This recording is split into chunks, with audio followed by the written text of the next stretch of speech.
भिंगरी dance माहिती आहे का तुम्हाला भिंगरी? तर हा जो समोर चालू आहे तो भिंगरी डान्स आहे. नाचता नाचता नवरदेवाची अशी भिंगरी गेली की नवरदेवाला चक्कर आली. तर hello friends, this is Dinesh Shinde आणि आजच्या व्लॉगमध्ये तुमचं स्वागत. आमची गँग घेऊन मी लग्नाला निघालेलो आहे आणि लग्नाचा व्लॉग हा तुम्हाला माहिती आहे खूप खासच असतो. आजचं लग्न हे श्रीगोंदा तालुक्यामध्ये होतं. आम्हाला पिंपळगाववरून श्रीगोंद्याला जावं लागणार होतं. आम्हाला कशी बशी मागच्या सीटावर जागा भेटली.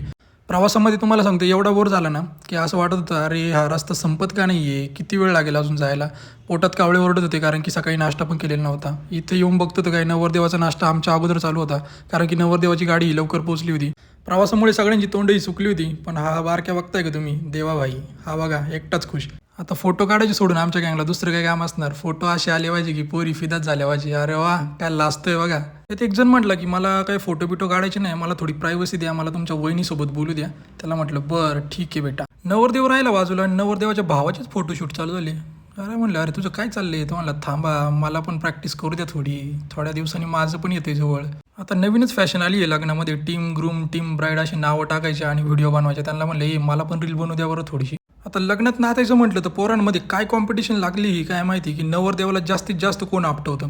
आपटवता नवरदेवाला असा आपटवायचा की डायरेक्ट नवरदेवाची उठाय बसायची वांदी करून टाकायची. तेवढंच नाही तर दुसरी पण कॉम्पिटिशन होती की कोण किती पोरं खांद्यावर घेऊन नाचतंय. तर नाचता नाचता लग्नाचा मुहूर्त हा निघून चालला होता. त्यामुळे मुलांचा डान्स बंद करण्यात आला आणि त्यांना थेट वरातीत नाचा म्हणून सांगण्यात आलं. तर अशा प्रकारे आमच्या योगेश भाऊचं लग्न पार पडलं. भेटूया पुढच्या व्लॉगमध्ये, तोपर्यंत बाय.